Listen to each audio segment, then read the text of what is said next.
Hi Rahul ji, welcome to Aapka Radio. Good morning everyone. Today we have Rahul Kumar Singh. Today we have Rahul Kumar Singh. He is the Sanghathan Mantri at AAP Bihar. He is responsible for the organization setup, the post allocation, and basically how to increase the organization's participation in the state of Bihar. Rahul Kumar Singh, welcome to the call. मैं सबसे पहले आपसे जानना चाहूंगी, how has your journey been at Aam Aadmi Party? How did you start participating in the party, and what has your journey been so far?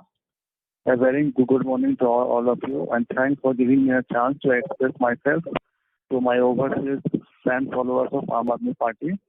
So the question is that how my journey begins with Aam Aadmi Party. In the year 2012, I was studying in Delhi second semester, and आंदोलन जो था वो जंतर मंतर पे जारी था. तो उस दिन शायद मेरे प्रोफेसर थे वो आए नहीं, तो हम लोग न्यूज पेपर में पढ़ ही रहे थे.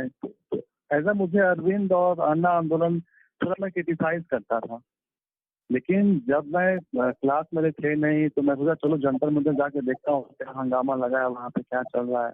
तो मैं लगभग दूसरा या तीसरा दिन ही था आंदोलन का जब स्टार्ट हुआ धरना. तो मैं वहाँ गया, जब मैंने चीज़ों को ऑब्जर्व किया तो मैं समझा भाई यहाँ तो कुछ अलग ही बातें चल रही हैं, और मीडिया के थ्रू कुछ और बातें हम तक मतलब पहुँचाई जा रही थी. तो वहाँ से मैंने handbill pamphlet as a volunteer मैंने खुद को रजिस्टर किया और अपने कॉलेज में घूमना शुरू कर दिया अन्ना आंदोलन को लेकर, मतलब वो सारे जन लोकपाल मूवमेंट को लेकर. और वहाँ से जो जर्नी मेरी स्टार्ट हुई पार्टी बनने तक को लेकर, फिर मैं क्योंकि स्टूडेंट था तो मैं स्टूडेंट विंग का काम देखता था दिल्ली में as a vice president of DYSS, जिसमें JNU और दिल्ली यूनिवर्सिटी मेरे अंडर में थी ऑर्गेनाइजेशन सेटअप के लिए. फिर 15 में पार्टी इलेक्शन जीती, तो फिर 15 में मैं शिफ्ट हो गया बिहार, पार्टी को यहाँ आगे बढ़ाने के लिए या पार्टी को बिहार में चलाने के लिए कुछ लोगों के साथ में बिहार शिफ्ट हो गया यहाँ पार्टी का काम और ऑर्गेनाइजेशन देखने के लिए. तो अब तक लगभग 8 साल की जर्नी हो चुकी है पार्टी के साथ और आगे भी जारी रहेगी. तो थैंक यू सो मच. अभी बिहार में मतलब आम आदमी पार्टी का स्टेटस क्या है, मतलब ऑर्गेनाइजेशन लेवल पे हम कितने एरियाज में मतलब ऐसे विजिबल है, हम क्या क्या कैंपेन्स रन कर रहे हैं. ऑक्सीमीटर कैंपेन अभी काफी सक्सेसफुल हुआ है, तो उसके बारे में भी कुछ बताओ. कैंपेन जो हमारा चल रहा है, लगभग हमारे 685 ऑक्सीमीटर सेंटर्स है. Basically 90% population of Bihar lives in villages. तो यहाँ सेंटर डेवलप करके उस काम को कर पाना मुश्किल है. तो विलेजेस रिमोट एरिया में जो हमारे कैंडिडेट है जो इलेक्शन फाइट करना चाह रहे हैं या जो वॉलंटियर्स है वो जाते हैं और रूटीन चेकअप करते हैं लोग. तो लगभग तो उतने मास लेवल पर तो नहीं है, लेकिन लगभग लोगों के बीच में एक क्यूरियोसिटी है कि भाई ये कौन पार्टी वाले लोग हैं जो आ रहे हैं, हमारा ऑक्सीमीटर हमारा ऑक्सीजन लेवल सब कुछ मतलब चेक करके जा रहे हैं.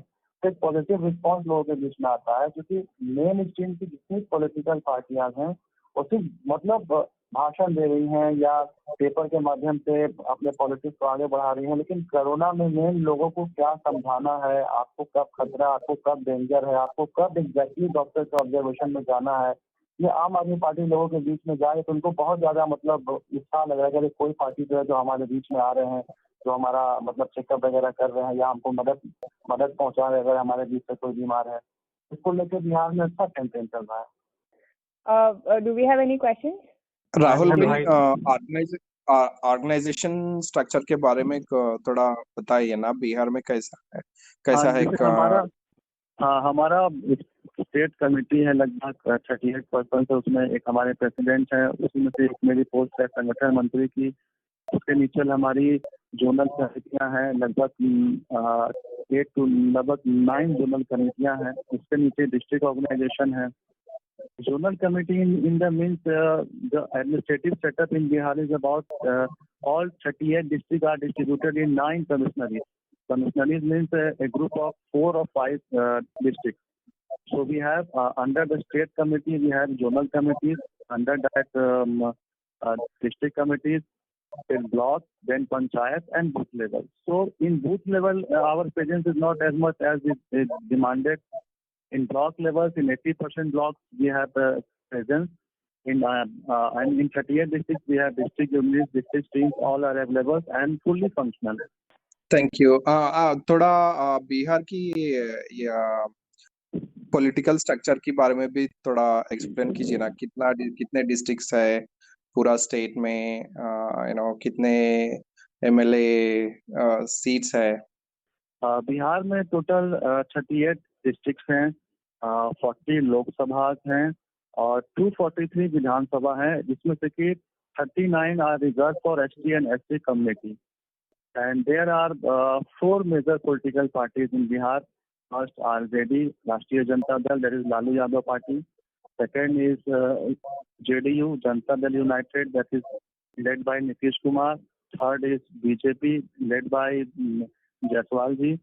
And 4th, 5th, 6th में छोटी छोटी पार्टियां हैं, जैसे जाप हो गए, पप्पू यादव, मांझी हो गए, फिर आलोसपा हो गए। मतलब कास्ट बेस्ड पार्टी है, जहाँ की उनके कास्ट की जहाँ पॉपुलेशन अधिक है 2 और 3 डिस्ट्रिक्ट में, वही बेस्ड पार्टियां हैं। मतलब स्टेट रिकॉग्नाइज पार्टी एक इन 3 पार्टियों के बाद एक आम आदमी पार्टी है बिहार में, जो किसी स्टेट में रजिस्टर्ड है, जिसके पास 6 सिंबल है। यानी कि कहने का मतलब है कि कांग्रेस को अगर हम ले लें, बीजेपी, जदयू, आरजेडी के बाद आम आदमी पार्टी चौथी ऐसी पार्टी जिसके पास 6 सिंबल है बिहार में। बाकी सारी रीजनल पार्टियों में जो स्टेट रिकॉग्नाइज भी नहीं है। राहुल भाई, थैंक यू। एक ही यहाँ पे जो मैं प्रभात बोल रहा हूँ, मैं भी बिहार से आता हूँ। एंड वहाँ पे जो अभी अपना वॉलेंटियर जो स्टेटस है, लाइक आपको वहाँ पे बहुत सारे विलेज है और एंड किलोमीटर जो होता है कि उसको पहुँचने के लिए बहुत ही मुश्किल है, मतलब राइट। सो हमारे जो वॉलेंटियर बेस है वो गांव में कैसा है? गांव में भी हमारे पास वॉलेंटियर बेस ठीक ठाक है। मतलब कहने का इन द सेंस है कि अगर मैं ये कहूँगा कि बिहार के 45,000 गाँव में हमारे पास वॉलेंटियर बेस है, तो वो नहीं है। मतलब कि जो हमारे पास लगभग बिहार के मैं अगर बोलूँ तो लगभग 12,000 कुछ गाँव में हमारे पास वॉलेंटियर बेस अभी है। वहाँ पर 8-10 लोग हैं जो सिंपैथाइजर हैं, पार्टी को जानते हैं। इनमें से मैक्सिमम हमको हेल्प उनसे मिलता है जो कि बिहार के हैं और दिल्ली में रह रहे हैं और वहाँ का काम और पार्टी से जुड़े हुए हैं। वो दिल्ली में भी जुड़े हुए हैं, वो अपने गांव आते हैं और यहाँ के डिस्ट्रिक्ट यूनिट से मतलब अपने गांव के लोगों को ऐड करवा के जाते हैं। मतलब मैक्सिमम जो हमारे सपोर्टर्स हैं और सपोर्टर बेस है, उनका कहीं ना कहीं दिल्ली में कोई रिलेटिव है जो रह रहे हैं, या वो साल में 3-4 महीने दिल्ली उनका जाना आना लगा रहता है। तो इस तरह से हमको मदद बहुत ज्यादा मिलती है और गाँव में लगभग 12,000 से ऊपर गाँव में हमारा वॉलंटियर बेस अभी मौजूद है। ओके। और अभी जो 2-3 महीनों में बिहार में इलेक्शन होने वाले हैं, उसकी हमारी प्रेपरेशन क्या है? मतलब हम क्या स्ट्रैटेजी यूज कर रहे हैं, क्या करने वाले हैं? अगर फ्रेंकली मैं बोलूँ तो it is very hard to convince Arvind to call election outside Delhi. Arvind ji को कन्विंस करना ही बहुत मुश्किल होता है कि दिल्ली से बाहर आप चुनाव लड़िए। If you are dreaming for 24 election और अदर्स और expanding the party base. That's why our presidents have gone to Delhi, and yesterday a meeting was held with Arvind Kejriwal, in which we have submitted 51 list of candidates and 25 biodatas. And in reply, Arvind Kejriwal has said that okay, all things is okay, but बंद मुट्ठी लाख की, खुल गई तो भाई खाद की। मतलब अरविंद का कहना है कि भाई जब तक बंद मुट्ठी है ठीक है, एक बार खुल गई तो एक्सपोज हो गए तो माल चला के सारे पैसों का जमाना जब से ये है। लेकिन हमने कॉन्फिडेंटली हमारे प्रेसिडेंट इस बात को रखा कि नहीं, बिहार में जो माहौल बहुत अच्छा है और वर्तमान जो गवर्नमेंट है उसके खिलाफ एंटी इंकम्बेंसी बहुत ही अधिक है। मतलब अगर आम आदमी पार्टी इस समय अगर कंट्री नहीं करती है तो इससे अच्छा माहौल पार्टी को कभी नहीं मिलेगा। मतलब पब्लिक जो बिहार के वोटर्स हैं वो वर्तमान गवर्नमेंट जदयू बीजेपी गवर्नमेंट को पसंद नहीं करते हैं, लेकिन वो अल्टरनेटिव यूपीए के पास भी नहीं जाना चाहते हैं। They are eagerly waiting for a third option. तो आम आदमी पार्टी का बहुत अच्छा फील्ड है, इसी को लेकर अरविंद को हम लोग कन्विंस कर रहे हैं। और बेसिकली जहाँ तक अभी हमारी बात हुई है, अरविंद भी तैयार हैं और कुछ लिमिटेड सीटों पे हमको सबमिट करें कि आप लोग बिहार में इलेक्शन फाइट कीजिए, उसी को लेकर हम लोग प्रिपरेशन कर रहे हैं। And hopefully we are in a position to grab at almost 10% above vote and 5 to 6 seat, जो हाँ बेसिकली हमको लग रहा है कि वहाँ हम सीट निकाल सकते हैं। 5 to 6 seats, you're saying?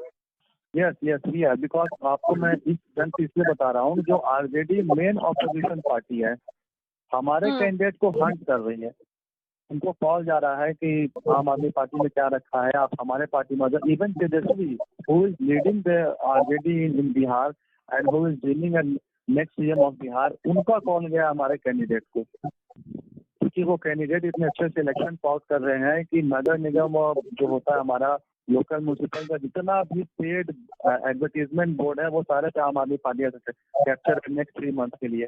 जितना एग्रेसिव कैंपेन वहाँ चल रहा है 2-3 विधानसभा सीटों में, 2-3 डिस्ट्रिक्ट में, कि अपोजिशन भी हैरान है कि भाई आम आदमी पार्टी इतना एग्रेसिव कैसे इस जोन में काम कर रही है। जैसे कि मिथिलांचल आपका जोन हो गया, Darbhanga Sadar as a particular district I will mention Darbhanga Sadar and Mithilanchal zone.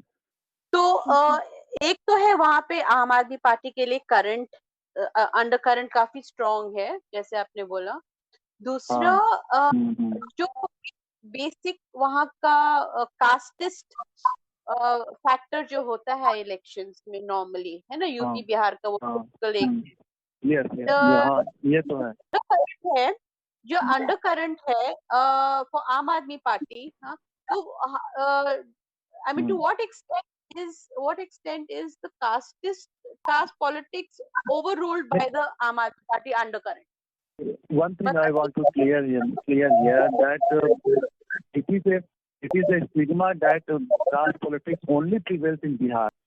I worked aggressively 6 months in Goa, and I seen the Goa election, how people who are living in duplex flats taking the money from all the parties for the vote.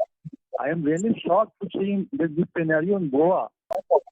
Even in Goan who are mean to far more educated or far more economically sound, but the scenario I have seen in Goa election, my mindset is only clear that caste politics doesn't dominate in Bihar and UP only. तो मेरा कहना मतलब है कि caste politics सिर्फ Bihar UP में नहीं, ये एक हकीकत है। गोवा में आप देख लीजिए, दिल्ली में देख लीजिए, इवन कास्ट पॉलिटिक्स बहुत हद तक है, पार्टी को उसका सिनेरियो देखना पड़ा। लेकिन बिहार में ये हकीकत है क्या कि 20% जो वोट है वो किसी भी कास्ट और कम्युनिटी में हो, वो फ्लक्चुएट करता है हर बार। नहीं तो नरेंद्र मोदी इतनी बड़ी जीत 2019 में नहीं लेकर जाते हैं।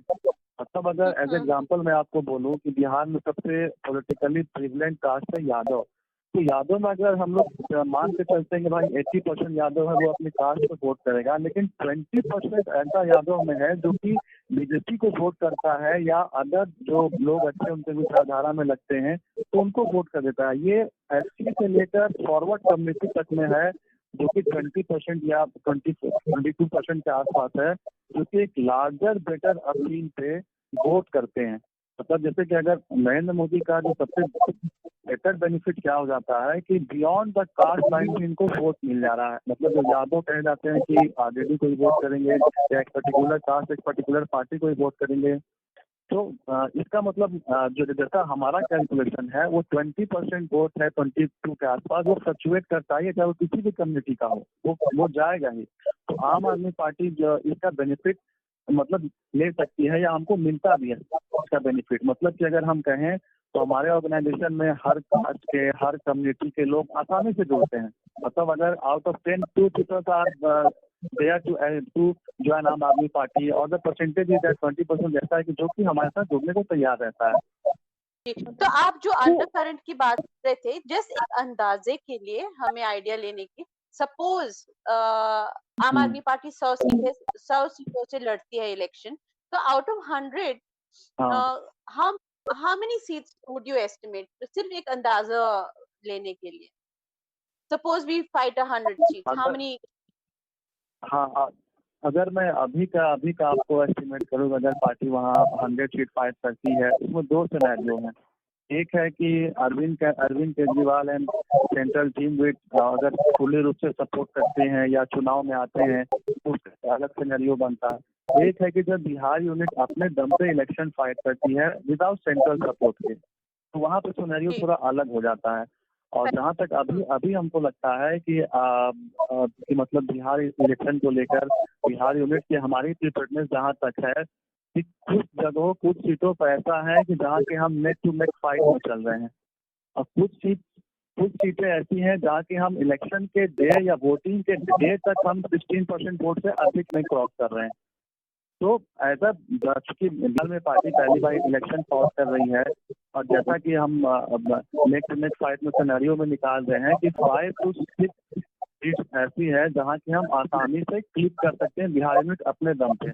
और बाकी अगर सेंट्रली हमको मदद मिलती है, सेंट्रल लीडरशिप इन्वॉल्व होते हैं, तो इसका परसेंटेज और बढ़ता है। जो कि अरविंद के चुनाव में उतरते ही जो हमारा वोट परसेंटेज है वो 5 से 6% तक ऊपर जाएगा। तो अगर हम जैसे ही 20 की टैली क्रॉस करेंगे तो 2 सीटें हम ऐड करते जाएंगे, मतलब 20% के बाद जैसे हमारा 1-2% राइज करेगा, हम 2-2 सीट उसमें से ऐड करते जाएंगे, जो कि अधिकतर शहरी सीटें होंगी या अर्ध शहरी जिसको बोलते हैं, मतलब सेमी रूरल सीटें हैं, वो हमारे में ऐड होती जाएंगी। किसने क्वेश्चन पूछा था? Can you tell your name? Arshia. तो एवरीवन आप क्वेश्चन पूछो प्लीज, आपका नाम और आपका लोकेशन भी एक बार अनाउंस करना। हाँ जी, प्लीज गो अहेड। तो अभी तक कितने सीट्स कंफर्म हुए हैं जो व्हिच आर गोइंग अहेड? कितने कैंडिडेट? अभी तक हमने 87 कैंडिडेट आइडेंटिफाई कर लिए हैं, जिसमें से कि मैक्सिमम हमारे वॉलंटियर हैं और कुछ बाहर से आए हुए जो कि 2.5-3 महीने पहले आए हैं, मतलब दिल्ली के इलेक्शन जीतने के बाद, और मतलब साफ सुथरा सबमिट कर दिया अरविंद के आगे।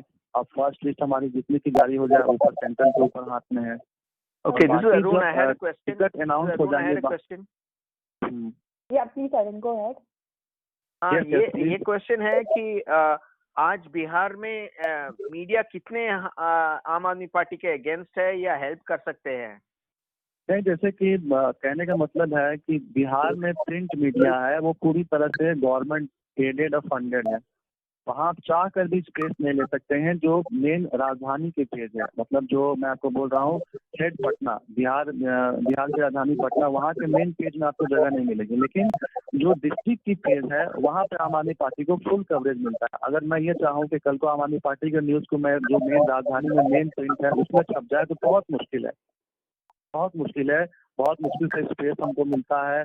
और उनका साफ कहना है कि भाई गवर्नमेंट से हमको ऐड मिलता है, हम ज्यादा नहीं लिख सकते हैं, कभी कभार आपका छाप देंगे। लेकिन डिस्ट्रिक्ट में हमारा कवरेज बहुत अच्छा है मीडिया हमको स्पेस देती है। और ये एडिशनल क्वेश्चन है, ये कवरेज के बिकॉज ऑफ दिस कवरेज हमें लोगों तक पहुंच रहा है, हमारा दिल्ली का काम पहुंच रहा है लोगों तक। ये मतलब हमारे लिए बेनिफिट है कि कोई ऐसा मैं एक सिनेरियो आपको बताता हूँ कि बिहार का कोई ऐसा गांव नहीं है, कोई ऐसा विलेज नहीं है, not a single village in Bihar जहाँ से 5-6 लोग या लगभग 1 दर्जन से ऊपर लोग दिल्ली में नहीं रहते हैं। कोई ऐसा गांव नहीं है बिहार का जहाँ की दिल्ली रिटर्न लोग नहीं है या दिल्ली जाकर नहीं बसे हुए हैं, एक भी गाँव ऐसा नहीं है। Very good, yeah, very good. Word of mouth is going strong then. Do we have any more questions? Yeah, so this is Prabhat again. तो अभी जो राहुल भाई अभी आप जो कैंपेनिंग कर रहे हैं और लोगों का अवेयरनेस कर रहे हैं, मतलब आप इलेक्शन के को नजर में रखते हुए, तो वो किस तरह से अप्रोच कर रहे हैं लोगों को? अभी हमारा जो कैंपेन चल रहा है वो basically in 5 points of campaign we are running in Bihar. मुफ्त शिक्षा, रोजगार युक्त युवा, अपराध मुक्त बिहार, रोजगार युक्त बिहार, खुशहाल किसान। इन्हीं 5 मुद्दों पे हम चल रहे हैं, जहाँ के दिल्ली के मॉडल रखते हैं। हमारा लोकल मैनिफेस्टो भी कुछ दिन में हम लोग पब्लिश करेंगे, चूंकि अभी किसी पार्टी के नहीं आया है उसके लिए हम लोग वेट कर रहे हैं। तो बेसिकली हम लोग एजुकेशन और जो बिहार में पलायन है इस पे ज्यादा हम लोग फोकस करते हैं, क्योंकि ये मतलब सिनेरियो सब में है, चाहे वो फॉरवर्ड क्लास हो, चाहे वो बैकवर्ड क्लास हो, ये सिनेरियो सब में है। मतलब उसी ट्रेन में एक बैकवर्ड क्लास का आदमी भी जा रहा है जो मतलब बैकवर्ड क्लास से बिलोंग करते हैं, और उसी ट्रेन में एक फॉरवर्ड क्लास का आदमी भी जा रहा है। दोनों की सिचुएशन सेम है, दोनों को जॉब के लिए, स्टडी के लिए, हेल्थ के लिए, एजुकेशन के लिए, सबको बाहर जाना पड़ रहा है बिहार से। तो ये सिनेरियो पूरे बिहार में है, और खास करके पोस्ट कोरोना और प्री कोरोना सिनेरियो कुछ इलेक्शन में चेंज हो गया है, जिसमें कि गवर्नमेंट फुल्ली रूप से एक्सपोज हो गई है। तो कोरोना के बाद की सिचुएशन में लोगों को हकीकत मालूम चली है कि दरअसल बिहार है कहाँ, और जो नीतीश कुमार का विकास है वो दरअसल है कहाँ। बिहार के स्टेट को आजकल मतलब क्या प्रॉब्लम्स, क्या कोर प्रॉब्लम्स क्या फेस हो रहे हैं बिहार के लोगों? बिहार में बेसिकली है क्या कि अगर मैं आपको अदर इंडियन स्टेट से कंपेयर करूं तो जैसा पंजाब वैसा बिहार। पंजाब भी लैंडलॉक स्टेट है, बिहार भी लैंडलॉक स्टेट है। पंजाब में भी नदियों की कमी नहीं है, बिहार में भी नदियों पानी की कमी नहीं है, लेकिन अब पंजाब का ग्रोथ देखो और बिहार का ग्रोथ देखो। तो फर्क यहाँ है कि यहाँ के लीडरशिप में उस तरह की मेंटालिटी को डेवलप नहीं किया कि यहाँ सेमी स्केल इंडस्ट्री या एग्रो बेस्ड इंडस्ट्री को बढ़ावा दिया जा सके कि बिहारियों को बिहार में ही रोजगार मिले। ये सबसे बड़ी यहाँ प्रॉब्लम ये रही कि एक पीढ़ी ने पूरी तरह पलायन कर दिया। मैं अपनी बात ही करूँ तो मैं 15 साल दिल्ली रहा, मतलब पीढ़ी में ही पलायन कर गया बिहार से, चाहे वो किसी भी कास्ट और कम्युनिटी से बिलोंग करते हो। मतलब उन्होंने बिहार में रहकर बिहार के सिनेरियो को चेंज करने के लिए या इसको फाइट करने के लिए कोई कोशिश ही नहीं की। उनको लगा कि यहाँ कुछ हो ही नहीं सकता है। लेकिन अब है कि रिवर्स माइग्रेशन हो रहा है। जो बाहर बिहार के लोग सक्सेसफुल हो गए हैं, चाहे वो कहीं भी रहते हो, अब वो रिवर्स माइग्रेशन की ओर में है, वो वापस बिहार आ रहे हैं और लगातार कोशिश कर रहे हैं। I have one more question and then I will rest my then you can ask. So अभी एक प्लुरल जो पार्टी आई गेस पुष्पम में लेडी नहीं राइट, तो उसका क्या कितना अवेयरनेस लोगों उसको कैसे उसके बारे में? हाँ, ये मैं आपको बता दे रहा हूँ कि जो प्लुरल पार्टी आई है इनके पीछे भी एक IRS है। मतलब अगर आप लोग मीन नहीं समझिएगा तो दोनों मतलब एज अ रिलेशनशिप में दोनों हैं। वो IRS है, उनका अशोक करके नाम है, वही सारा फंडिंग कर रहे हैं। उनको लगता है कि अरविंद केजरीवाल की तरह हम भी यहाँ कोई करिश्मा कर सकते हैं बिहार में, तो उन्होंने प्लुरल्स पार्टी लॉन्च कर दी। उनको फंड पता नहीं कहाँ से है, तो सोशल मीडिया में उनकी जो PR एजेंसी है बहुत ज्यादा सोशल मीडिया इन्फेसिस है। मतलब ग्राउंड पर उनका कोई असर नहीं है, ग्राउंड पे प्लुरल्स का कोई असर नहीं है, उनको कैंडिडेट्स नहीं मिल रहे हैं और सोशल मीडिया में उनका हंगामा शोर शराबा बहुत ज्यादा है। और दूसरा पॉइंट ऑफ व्यू क्या है कि प्लुरल्स को लेकर हो सकता है कि जैसा गुजरात में बीजेपी ने हार्दिक पटेल को लेकर किया या बिहार में कुछ समय पहले कन्हैया कुमार को लेकर किया, हो सकता है कि जो जनता के मन में गुस्सा है, एग्रेशन है, उसको फॉल्स डायरेक्शन में मोड़ दिया जाए। क्योंकि बीजेपी प्रैक्टिकली इस चीज को बहुत माहिर है कि भाई हार्दिक पटेल में एग्रेशन को मोड़ दिया जाए ताकि गुजरात में कांग्रेस उसको लीड नहीं कर सकी और अंतिम में पटेल वोटर कंफ्यूज होके बीजेपी की तरफ चले गए। बिहार में जो वो यही चाहते हैं कि जो पब्लिक एंगर और एग्रेशन है वो लास्ट वक्त में इस ढंग में मुड़ जाए कि किसी पॉलिटिकल पार्टी के तरफ फोर्स बना रहे। अब जैसे कि मैं एक और अपनी पार्टी का उदाहरण देता हूं कि बीजेपी ने जरूर अन्ना आंदोलन में बैटिंग किया था या पूरे रूप से हमारे सपोर्ट में थे, लेकिन उनको ये उम्मीद नहीं थी कि हम आज अरविंद केजरीवाल पार्टी लॉन्च कर देंगे या पार्टी बना देंगे। तो बीजेपी का पुराना टैक्टिस है, तो पुष्पम प्रियम चौधरी भी उसी टैक्टिस का एक हिस्सा अभी तक हमको लग रहा है। मतलब जो हमारा अभी तक एनालिसिस है उसी टैक्टिस में है। सिर्फ नीतीश पे अटैक करना और बीजेपी को छोड़ देना, जो कि दोनों गवर्नमेंट में एक साथ ही है, तो थोड़ा कुछ में फिजी लग रहा है कि दोनों में कुछ चल रहा है। Do we have any more questions? So basically, I joined late, so I don't know if it's has Arvind confirmed that we are fighting in Bihar? Has he confirmed? ना, जैसा कि मैंने आपको बताया कि हमारे स्टेट प्रेसिडेंट हैं वो वहाँ गए हुए हैं। अरविंद के सामने हमने कैंडिडेट की लिस्ट प्रोफाइल डाल दी है। अरविंद ने कहा है कि मैं सर्वे बिहार में कराऊंगा, जहाँ भी 10% से ऊपर हमारा वोट होगा वहाँ मैं इलेक्शन फाइट करने के लिए मतलब आपको परमिशन दे दूंगा। लेकिन लिमिटेड के लिए उन्होंने हम पे कोई बाउंडेशन नहीं रखा है। हम लिमिटेड से ज्यादा सीटों पे फाइट करने की मतलब अरविंद के आगे बात रख रहे हैं, क्योंकि जब आप बात करते हैं अल्टरनेटिव पॉलिटिक्स की तो एटलीस्ट इतनी सीटों पे तो हमको फाइट करना होगा कि भाई लगे कि हाँ ये सरकार बना सकते हैं, भले ही वो नॉमिनल हो या मतलब सिंबॉलिक हो। मतलब फोकस हम 40-50 सीट पे करें, लेकिन एक मैसेज ये पब्लिक में जाना चाहिए कि एज अ अल्टरनेटिव पॉलिटिक्स हम एक अल्टरनेट उपलब्ध करा रहे हैं आम आदमी पार्टी के रूप में। Third front, is there a chance कि इलेक्शन का डेट पोस्टपोन हो सकता है बिकॉज ऑफ कोविड? ऐसा शुरू में लग रहा था कि हो सकता है कि पोस्टपोन हो जाए, क्योंकि अमित शाह और मोदी को तो जानते हैं कि ये लोग राष्ट्रपति शासन ढूंढ ढूंढ कर लगाते हैं। और कोविड से अच्छा रीजन क्या हो सकता है कि भाई गवर्नमेंट को पीछे से अपने हाथ में ले लिया जाए राष्ट्रपति शासन लगाकर या प्रेसिडेंट टूर लगाकर।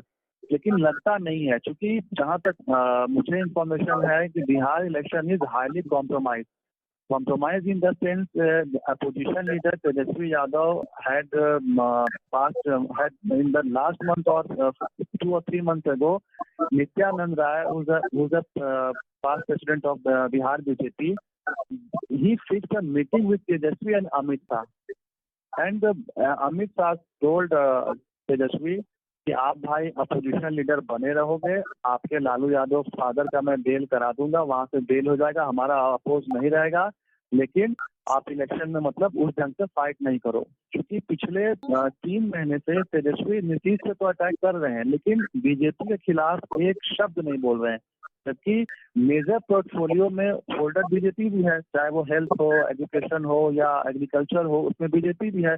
तो सिर्फ नीतीश से अटैक करना, कहीं से कुछ लग रहा है कि भाई इन दोनों के बीच में मैच फिक्स हो रहा है। और जहाँ तक है कि अभी प्रशांत किशोर का सर्वे भी था या अंदर मतलब हमारी बात चल रही थी, तो उसके अनुसार प्रशांत किशोर का सर्वे था कि बिहार में जो अपोजिशन है वो अंडर 50 सिमट के रह जाएगा। मतलब एनडीए इज रिटर्निंग इन बिहार, लगभग 3 महीने पहले का सर्वे वो बता रहे हैं। लेकिन जो अभी की ग्राउंड रियलिटीज मैं आपके साथ शेयर करना चाहूंगा कि अभी की ग्राउंड रियलिटीज में अभी तक वोटर ने डिसाइड नहीं किया कि मुझे किसके साथ जाना है। तमाम जितने भी न्यूज एंकर हैं या न्यूज एजेंसी हैं, सब कंफ्यूज हैं कि आखिर वोटर सोच क्या रहा है। अच्छा, तो ये प्रशांत किशोर ने जो सर्वे किया था वो कब किया था, कितना, how long back? Prashant Kishor लगभग 2.5 months बैक। तो अभी क्यों बदल जाएगा, मतलब कि 2.5 months is not a long time back, why would it be different अरे नाउ? बहुत ज्यादा नहीं, तेजस्वी जिस ढंग से कैंपेन को लीड कर रहे थे अब वैसा नहीं रहा। जैसा कि चूंकि दिन पर दिन सिचुएशन बिहार का वर्ष होता गया, मतलब कहने का मतलब है कि जब पूरे देश में कोरोना थोड़ा स्लो डाउन हुआ, बिहार में पीक पे हो गया। मतलब right now in Bihar there are over 2 lakh cases and over 13,000 active cases, जहाँ तक आज का रिपोर्ट है।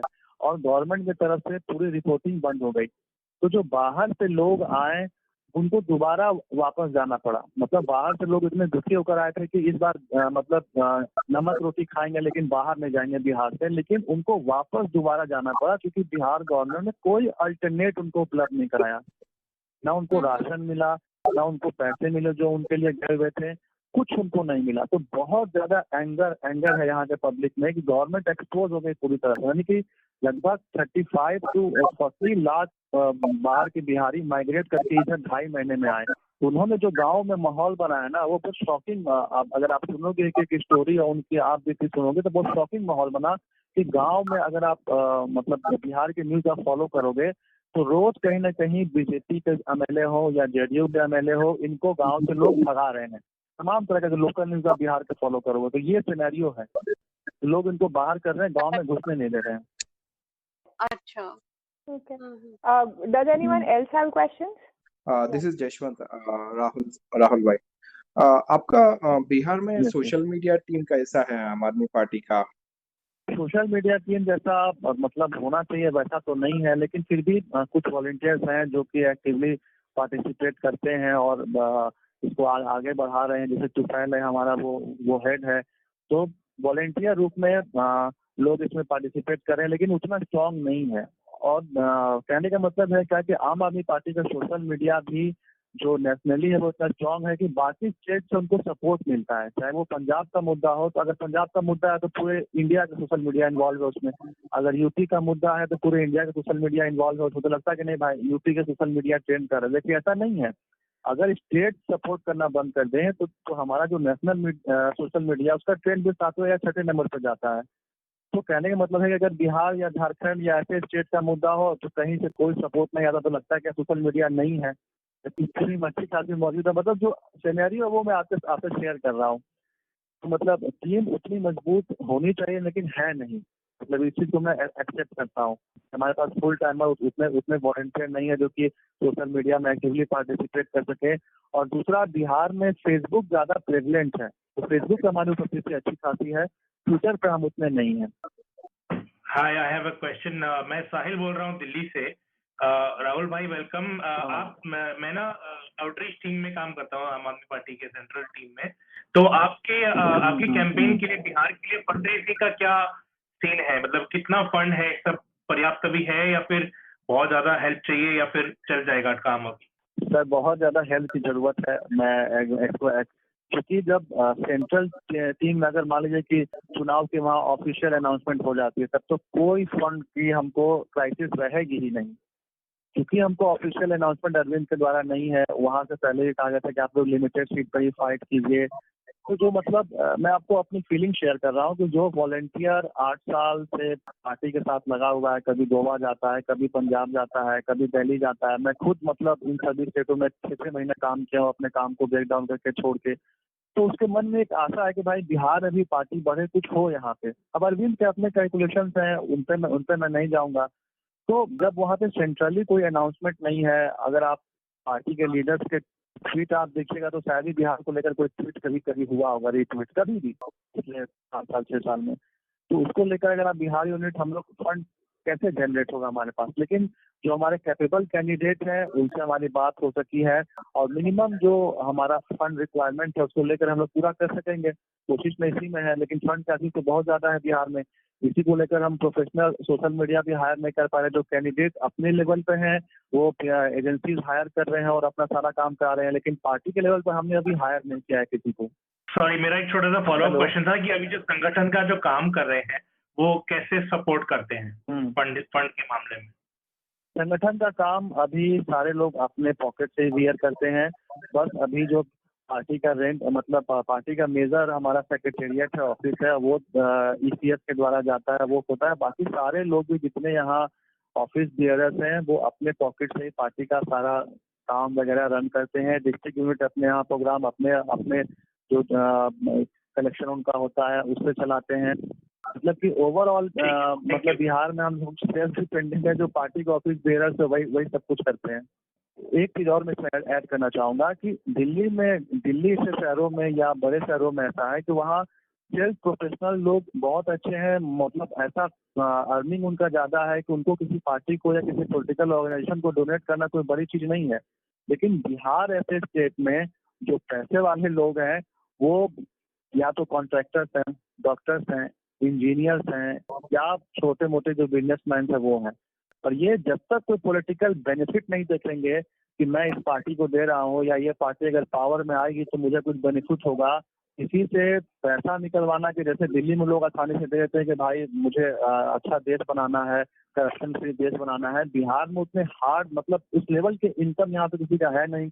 और वैसे जो लोग मिलेंगे जो ढंग के पॉलिटिकली मोटिवेटेड देखेंगे भाई कल को जो पार्टी सत्ता में आने वाली है उसके साथ ही मैं जाऊँ, तो उसके चलते भी बहुत ज्यादा आप फंड इनसे नहीं रेज कर सकते हैं बिहार में। हाँ, जो बिहार में बाहर रह रहे हैं वो बस आपको फंड में हेल्प कर दें या दे दें, और इसे उन्हीं लोगों से आता है। सो राहुल जी, ये अभी माइग्रेंट वर्कर्स जो सब अलग अलग स्टेट से वापस बिहार आए हैं, उनके वजह से क्या इम्पैक्ट हुआ है और क्या इससे बिहार पॉलिटिक्स में कुछ बदलाव आया है? क्या है उसका स्टेटस? इससे इम्पैक्ट बहुत ज्यादा आया है, क्योंकि जो वर्कर बाहर रह रहे हैं उन्होंने बाहर का डेवलपमेंट देखा। और जो कोरोना के पीरियड में बिहार गवर्नमेंट को जिस तरह से आगे आकर भाई कहीं भी बिहारी फंसे हैं उनको हम वापस बिहार लाना चाहते हैं, उन्होंने पूरा हाथ खड़ा कर दिया। और दूसरी बात कि जब वो वापस बिहार आए तो क्योंकि वो अपनी रोजी रोजगार जो भी उनका एम्प्लॉयमेंट था सब कुछ लेफ्ट आउट करके वापस बिहार आए कि अब बिहार में रहना है, सब कुछ करना है। बिहार गवर्नमेंट ने एकदम हाथ खड़ा कर दिया कि भाई मेरे पास कुछ नहीं है, मैं आपको कोई फैसिलिटी उपलब्ध नहीं करा सकता हूँ। इवन बिहार के डीजीपी हैं, मतलब जो पुलिस हेड हैं, उनके तरफ से एक सर्कुलर जारी हो गया जिसको लेकर काफी हंगामा हुआ कि जो बाहर से आए हुए लोग हैं वो गरीबी और मतलब भुखमरी के चलते आपराधिक प्रवृत्ति के हो सकते हैं। मतलब ये लैंग्वेज है जो मतलब बाहर से आए हुए लेबर तो उनको ऐसे थाने में मतलब जितने भी पुलिस स्टेशन है हेडक्वार्टर है वहाँ ये लेटर सर्कुलेट कराया गया बिहार गवर्नमेंट के द्वारा कि आप इन पे नजर रखिए कि जो बाहर से माइग्रेंट लेबर आए हुए हैं भले ही वो बिहार के हो, ये हो सकता है कि कल को कोई क्राइम हो एरिया में या कुछ एरिया में कुछ डिस्टर्बेंस हो तो ये लोग उसमें शामिल हो सकते हैं, तो इन पर नजर रखिए। मतलब आप सोचो एक तरह से जो बिहार का माइग्रेंट लेबर है वो अपने स्टेट में वापस आता है कि उसकी स्टेट गवर्नमेंट उसको कंसोल करेगी, उसके दुख सुख में उसका साथ देगी, वो गवर्नमेंट उसके साथ ऐसा बिहेव करेगी। क्वारंटाइन सेंटर में कोई इंतजाम नहीं, सारा कियोस्क का सिचुएशन, तमाम वीडियो मतलब पड़े हुए हैं। तो लोग जब यहाँ बिहार वापस आ गए, इनके पास काम नहीं था, राशन की जरूरत थी तो राशन नहीं मिला, इलाज की जरूरत थी तो इलाज नहीं मिला, तो एकदम पूरी तरह से जो एक मतलब एक सिनेरियो बना हुआ था सुशासन और विकास बाबू का, वो सारा का पोल खुल गया यहाँ पे। और जो बाहर के लोग हैं वो बाहर जाते तो देखते हैं कि भाई बाहर उतनी दिक्कत नहीं जितनी बिहार में है। मतलब अगर मैं आपको सिनेरियो बताऊं, बिहार में आपको एजुकेशन लेना है तो बाहर जाइए, आपको बेटर हेल्थ फैसिलिटी चाहिए तो बाहर जाइए, अगर आप बेटर एम्प्लॉयमेंट चाहते हैं तो बाहर जाइए। मतलब nothing is left in Bihar. ये अभी वर्तमान सिचुएशन है। तो सारे यूथ है वो भी फेडअप हो चुके हैं क्योंकि अब जॉब हर जगह से कम हो रहे हैं। तो जो पहले गुड़गांव, नोएडा, दिल्ली या मुंबई या अदर जो मेट्रोपॉलिटन सिटी है जहाँ के आसानी से बिहार के यूथ उनको जॉब मिल जाया करता था, अब वह वो सिचुएशन नहीं रहा। कई मेरे सर्कल में भी फ्रेंड है जो कि 3-3 महीने 4-4 महीने से घर बैठे हुए हैं, और जो बाकी बाहर मतलब सेमी स्किल लोग थे वो भी सब वापस आके घर बैठे हुए हैं। तो पूरा माहौल बना हुआ है बिहार में, उबल रहा है बिहार अंदर ही अंदर कि भाई ये क्या हो रहा है हम लोगों के साथ। Do we have any this is Anurag. I have a question कि राहुल जी, जो अभी किसानों का जो अध्यादेश पास हुआ, आज पास हो गया, तो इस किसानों के अध्यादेश के चलते बिहार में क्या माहौल है और क्या लोग सोच रहे हैं इस बारे में? कुछ ग्राउंड फीलिंग क्या है लोगों की?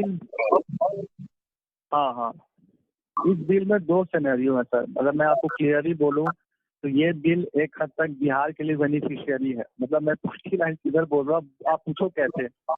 अदर स्टेट जो है इंडिया में, उन्होंने इन मंडी वगैरह या बाजार वगैरह इनमें इंफ्रास्ट्रक्चर में पैसा इन्वेस्ट किया है। पंजाब की मैं बात करूं, हरियाणा की बात करूं, तो वहाँ सरकार ने गवर्नमेंट मंडी बना के रखी है और लगभग गवर्नमेंट वहाँ 80 से 90% जो किसान अनाज उपजाते हैं उसका प्रोक्योरमेंट करती है, मतलब उनसे खरीद लेती है।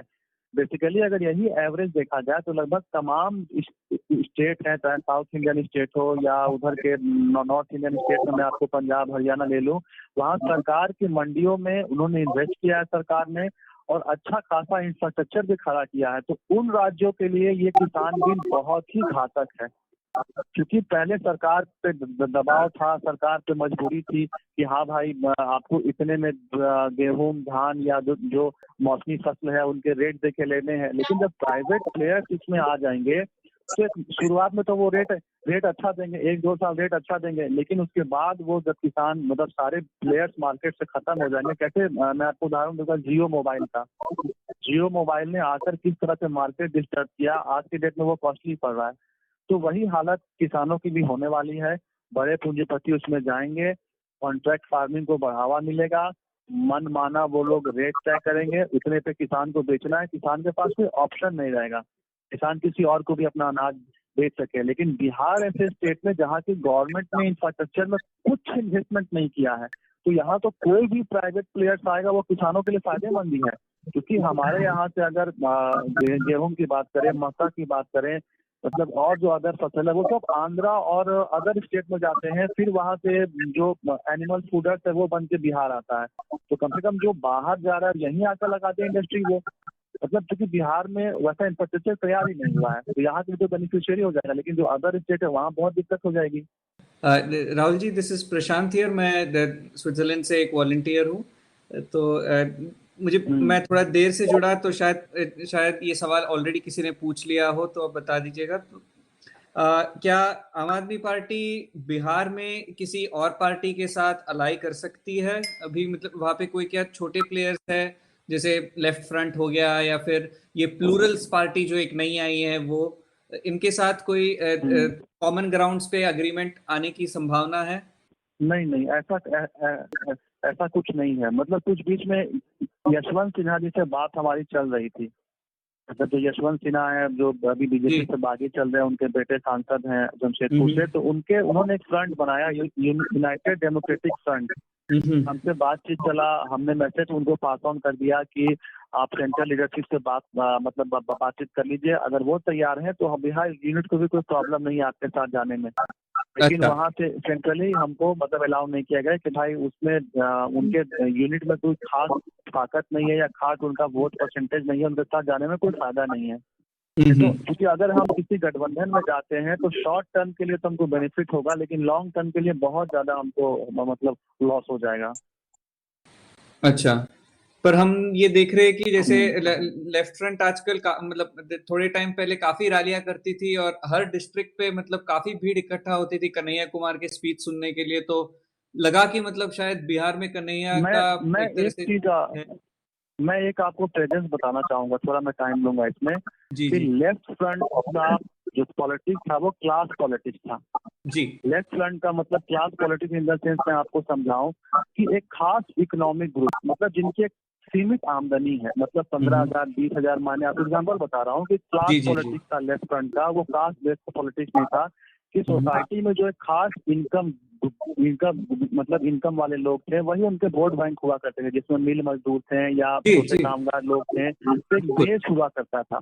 लेकिन 90s के दौर में जो कास्ट पॉलिटिक्स आगे बढ़ा तो इनका क्लास पॉलिटिक्स सेटर्ड हो गया, वो अलग अलग जातियों में विभाजित हो गया या अलग अलग कास्ट में सेटर्ड हो गया। मतलब बोलने का मतलब कि जब लालू यादव बिहार में, मुलायम यादव आपके यूपी में या मायावती, तो जो एक क्लास वोटर हुआ करता था लेफ्ट फ्रंट का, वो पूरी तरह से वॉश आउट हो गया, कास्ट में डिवाइड हो गया।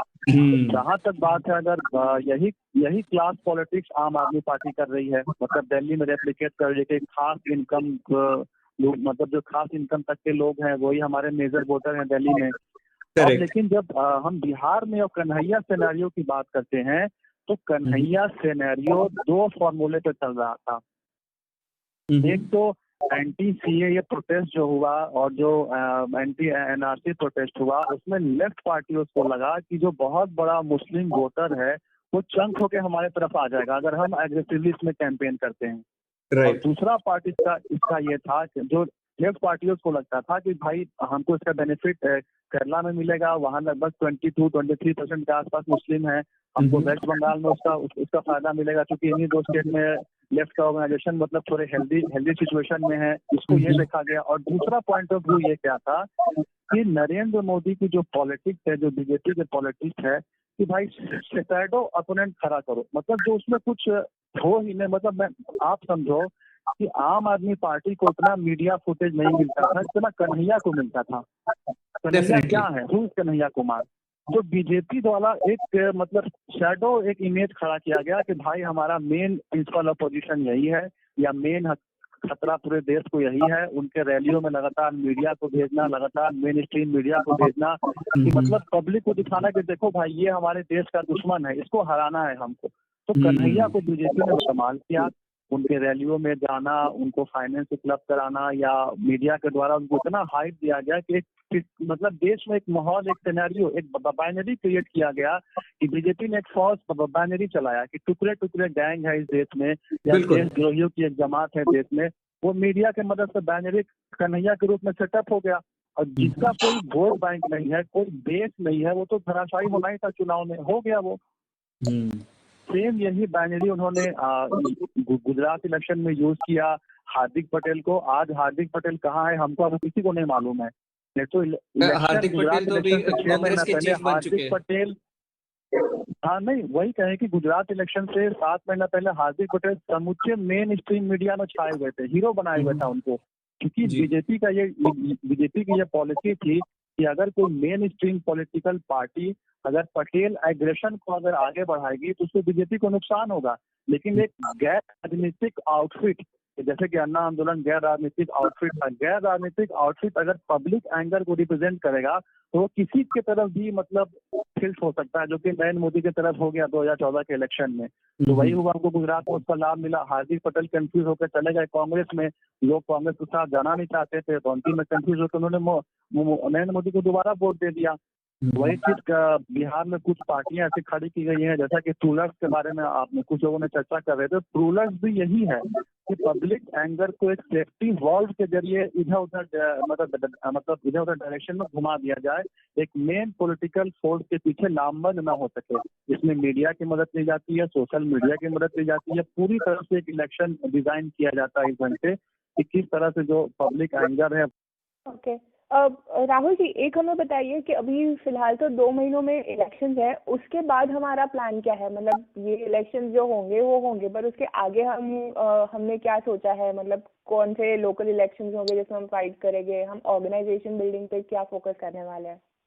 लोकल लेवल पे बिहार में अगले साल ही लोकल बॉडी इलेक्शन होने वाले हैं, जिसमें हम लोग फुली रूप से पार्टिसिपेट करेंगे।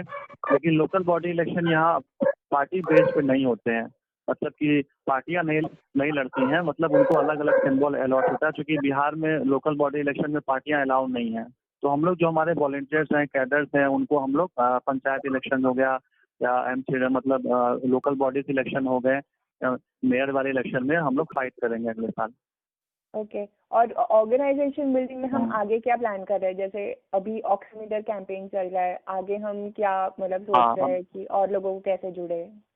आगे ऑर्गेनाइजेशन बिल्डिंग को लेकर हम एक सेटअप तैयार कर रहे हैं। मतलब जैसे अभी मैं आपको एज ए एग्जांपल बताऊं कि अभी हमने अपना किसान विंग बनाया, मतलब फार्मर विंग।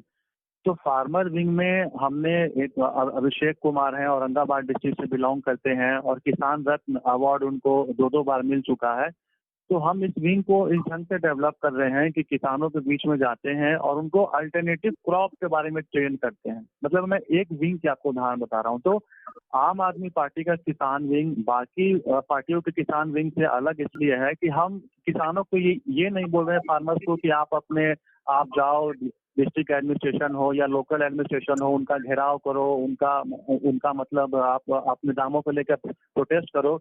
क्योंकि मैं एक चीज आपको हकीकत बता दे रहा हूँ कि जो क्लाइमेट सिचुएशन है वो हजारों साल से पृथ्वी पर ऐसे ही है, चाहे वो हमारा बिहार स्टेट हो या चाहे कोई अदर स्टेट हो। तो किसानों को आपदा तो हर समय रहेगी, कोई गवर्नमेंट इसको दूर नहीं कर सकती। जैसे बिहार में फ्लड की आपदा है, तो ये हजारों साल से ऐसे ही है। क्या जो महाराष्ट्र का क्लाइमेट है वो भी हजारों साल से वैसा ही है, थोड़ा बहुत फर्क आया है क्लाइमेट में, तो वो तो वैसा ही रहने वाला, चेंज नहीं होगा। लेकिन एज अ अल्टरनेटिव क्रॉप उनको हम क्या देते हैं कि अगर एक साल अच्छी फसल होती है या एक साल फसल उनकी खराब होती है तो कृषि बीमा और कोई सॉल्यूशन नहीं है, उनके फसलों का अच्छा दाम कोई सॉल्यूशन नहीं है, जब तक कि हम उनको एक अल्टरनेटिव क्रॉप में देते हैं जो कि एक minimum average base line income उनके डेवलप होगा। तो ये ऐसा एग्जांपल है कि आम आदमी पार्टी का फार्मर विंग सिर्फ आपको नारे नहीं देगा, सिर्फ आपको स्लोगन्स नहीं देगा, हम आपको एक अल्टरनेटिव आइडिया देंगे कि आप किस ढंग से एग्रीकल्चर को करो।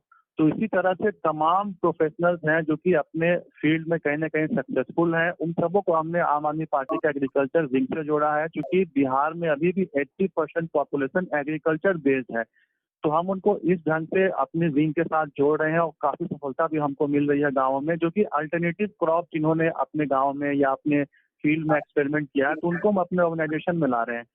दूसरा हमारा ऑर्गेनाइजेशन सेटअप है कि वेटरन्स इंडिया की पूरी बिहार यूनिट को हमने आम आदमी पार्टी में मर्ज करा दिया।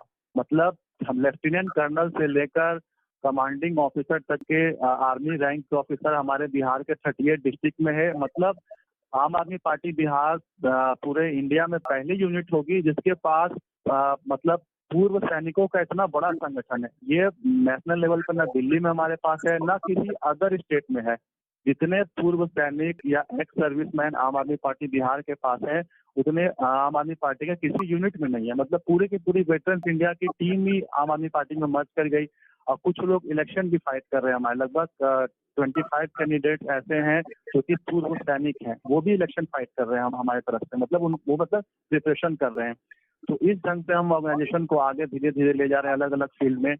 और मतलब और भी कुछ ऐसे लोग हैं जैसे कि प्रोफेशनल डॉक्टर्स वगैरह हैं, तो इनकी विंग जो हमने बनाई है इनमें भी जो एक मतलब मैं आपको बोलूं कि आम आदमी पार्टी दिल्ली के काम का बेनिफिट हमको ये मिलता है कि टीचर्स, डॉक्टर्स और प्रोफेसर्स की लॉबी में आम आदमी पार्टी की इज्जत बहुत ज्यादा है, बहुत ज्यादा है।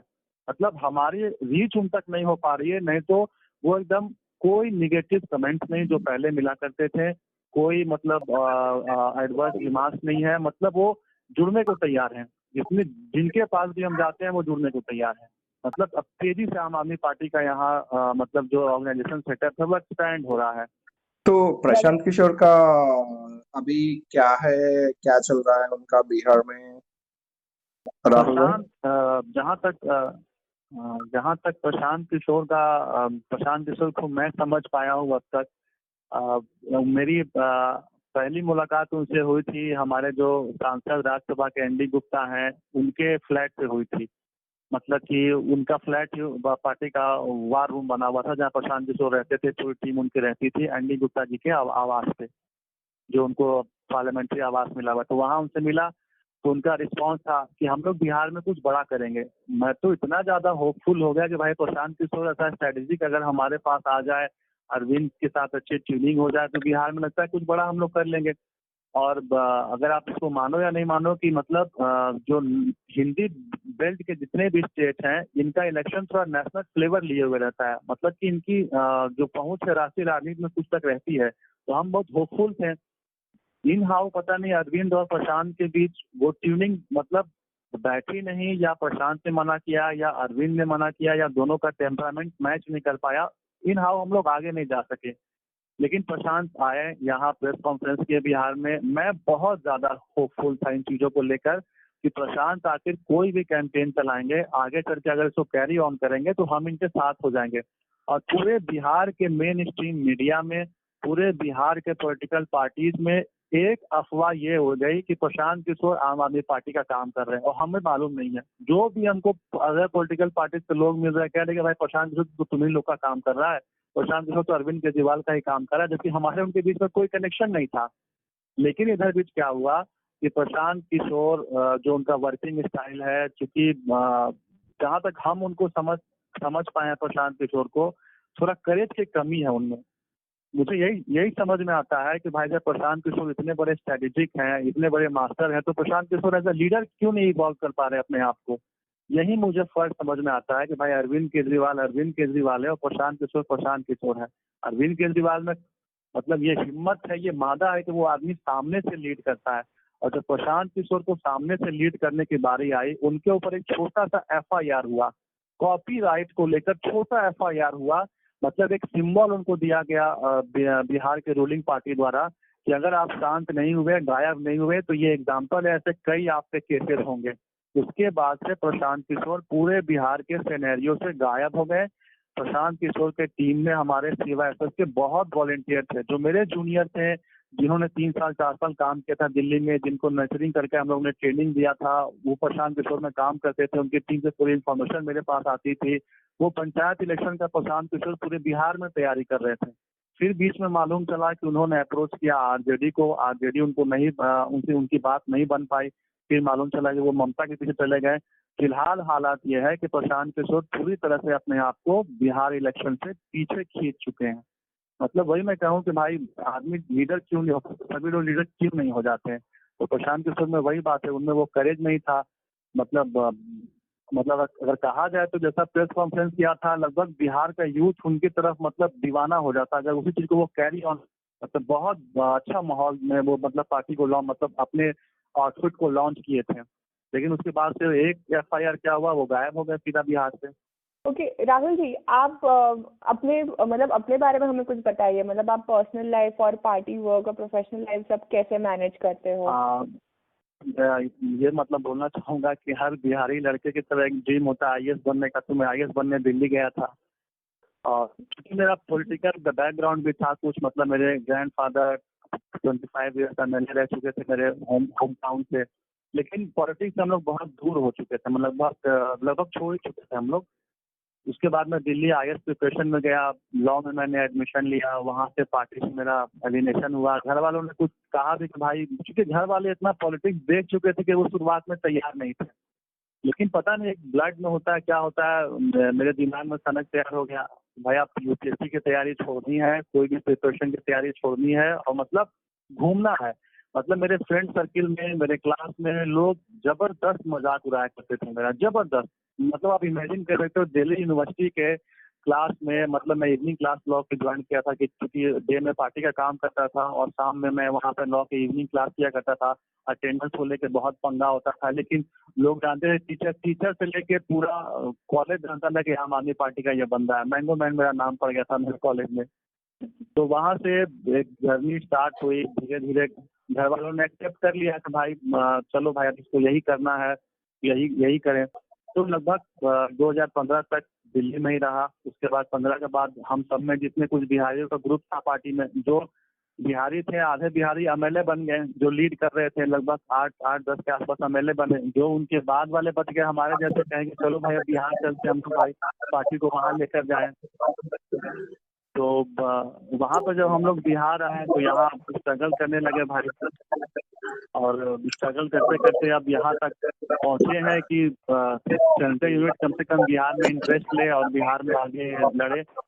और जहाँ तक प्रोफेशनल लाइफ की बात रही कि एडवोकेसी या ऐसा पेशा है एडवोकेसी कि जरूरत नहीं है कि आप इसमें फुल्ली रूप से बंध के काम करो। मतलब एज अ सोशल रिलेशन का ये पेशा भी है। अगर आप एडवोकेट हो तो आपका काम भी लोगों से जुड़ा हुआ है। आप सोशली जितना ज्यादा घूमोगे फिरोगे उतना ज्यादा आपको क्लाइंट आएंगे। तो दोनों में मुझे बेनिफिट भी है। ये पॉलिटिक्स और लॉ दोनों एक दूसरे के वाइस वर्सा है। संगठन मंत्री आपके नाम से है, तो संगठन मंत्री क्या होते हैं? संगठन मंत्री as a whole and soul for the organisation. मतलब ऑर्गेनाइजेशन को बढ़ाना, उसको ठीक ठाक रखना। किसी विंग में अगर लोग नहीं है तो उसमें लोगों को ऐड करना। मतलब कि ऑर्गेनाइजेशन सेटअप मान लीजिए हमारे किसी डिस्ट्रिक्ट यूनिट नहीं है, मान लीजिए किसी डिस्ट्रिक्ट में पार्टी है ही नहीं, वहाँ पे सारा कुछ हम लोग डिसबैंड कर चुके हैं। तो दोबारा वहाँ पर जाकर सारे यूनिट को ठीक ठाक से बिल्ड करके आना। सारे जो पार्टी के जितने भी अलग अलग विंग्स हैं उन विंग्स में डिस्ट्रिक्ट यूनिट तक हमारा मतलब रिप्रेजेंटेशन हो। मतलब तमाम ऑर्गेनाइजेशन में लोगों को रिक्रूट करने से लेकर उनको मतलब उनका क्या काम होगा, वो कैसे संगठन को आगे बढ़ाएंगे। मतलब फ्रेश रिक्रूटमेंट जितनी भी आम आदमी पार्टी में, चाहे वो किसी भी विंग में हो या स्टेट कमेटी में लाना हो किसी को, या डिस्ट्रिक्ट कमेटी में किसी को इन्वॉल्व करना हो, या जोनल कमेटी में इन्वॉल्व करना हो, वो सब मेरे थ्रू ही होता है। मतलब कोई भी नया आदमी पार्टी ज्वाइन करता है तो वो मेरे थ्रू ज्वाइन करता है, क्योंकि संगठन का सारा काम मेरा है।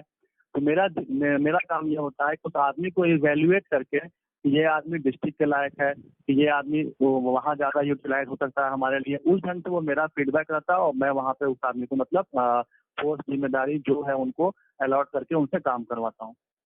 थैंक यू राहुल जी, आपने हमें काफी मतलब डिटेल में बताया कि क्या है आप बिहार और मतलब बिहार का स्टेटस। और आई एम ऑनेस्टली मतलब आई एम सो एक्साइटेड कि मतलब इतना आप भी इतने पैशनेट हो और मतलब वहाँ की यूनिट भी इतनी पैशनेट है कि लोग कम है नहीं है सपोर्टर्स, फिर भी अपने दम पे कर रहे हैं, कैंपेन रन कर रहे हैं, प्लान कर रहे हैं आगे क्या करना है। तो like we are very happy to hear that. And आपको मतलब अगर कुछ ऐसा लगे सपोर्ट जो मतलब एनआरआई टीम से आपको कुछ सपोर्ट एस्टैब्लिश करना हो तो please reach out to us. If you have any message for us you can tell us, like you know how can we support you in the upcoming elections and also in the future. अभी तो इन the future यही है कि हमें financially, चूंकि इसी से इनकार नहीं कर सकते हैं कि भाई ऑनेस्ट पॉलिटिक्स है, लेकिन खुद को ईमानदार बताने के लिए भी कुछ खर्च लगता है। मतलब अगर मैं आपको प्रैक्टिकली बताऊं कि आम आदमी पार्टी का खर्च दिल्ली इलेक्शन में सबसे अधिक है। मतलब उसी हिसाब से अगर मैं कहूँगा कि बिहार चूंकि जगह बड़ी है तो फाइनेंशियल क्राइसिस हमारा बहुत ज्यादा है और एनआरआई साथी हैं। अगर हमको यहाँ बिहार में सपोर्ट मिलता है तो जो आम आदमी पार्टी की तरह एक स्टिग्मा लगा हुआ है कि दिल्ली बेस्ड ये पार्टी है, दिल्ली बेस्ड ये पार्टी है, तो किसी भी पार्टी का नेशनल पॉलिटिक्स में एंट्री तब तक नहीं हो सकती जब तक कि वो हिंदी बेल्ट में गेंद मारी ना करे या हिंदी बेल्ट में अपनी पहुंच ना दिखा पाए। नरेंद्र मोदी इसीलिए है क्योंकि हिंदी बेल्ट में उनका स्ट्रॉन्ग होल्ड है। तो अगर आम आदमी पार्टी को हम अरविंद जी को एक ना एक दिन पीएम देखना चाहते हैं तो हिंदी बेल्ट में भी पार्टी को आगे बढ़ाना है। इसके लिए बिहार में अपने तरफ से हम लोग जिम्मेदारी उठाए हुए, हमारी टीम उठाई हुई है। और आप सबको मैसेज यही है कि अगर फाइनेंशियली हमारा हेल्प हो सके या मैन पावर के थ्रू भी हमारा हेल्प हो सके, कोई अच्छा आदमी आपके संपर्क में हो जो हमारे साथ काम करने में इंटरेस्टेड हो, चाहे वो आइडियाज देने में या मैनिफेस्टो डिजाइनिंग में या और अदर्स में, तो आप हमें इसमें बहुत मतलब मदद पहुंचा सकते हैं। और बाकी आप सब So Mansi, I had something for him. Arun, this is Arun. Yeah. So Rahul, ये आप वहां से क्या आप यहाँ यूएस या एनआरआईज आइडेंटिफाई करें तो हमें कांटेक्ट कीजिए, हम यहाँ से उनको सब ज्वाइन करा सकते हैं, हम उससे मिल सकते हैं और हमारे टीम में ऐड कर सकते हैं। हम मतलब राहुल, हम ऐसा भी कर सकते हैं, व्हाट्सएप ग्रुप वगैरह से शुरू कर सकते हैं। जो एग्जिस्टिंग मेंबर्स हैं उनको बिहार पे स्पेसिफिकली फोकस करना, बिकॉज हमारे टीम में काफी सारे ऐसे लोग हैं जो बिहार से, जैसे प्रभात भाई हो गया और मतलब और भी है लोग, तो मतलब they can become like your POCs in the NRI team, and then फिर उनसे हम टीम भी और बढ़ा सकते हैं, और जो जिनको जुड़ना हो वहाँ पे वो जुड़ सकते हैं। तो we can do that as well, and या thank you so much for your time, thank you so much हमें इतना बताने, पूरा डिटेल में सिनेरियो समझाने के लिए, and we are really proud of you, we are happy that someone like you is part of the AAP Bihar team and is leading AAP Bihar, and you have all our wishes and all the good luck that we can support you with. Thank you so much, all of you.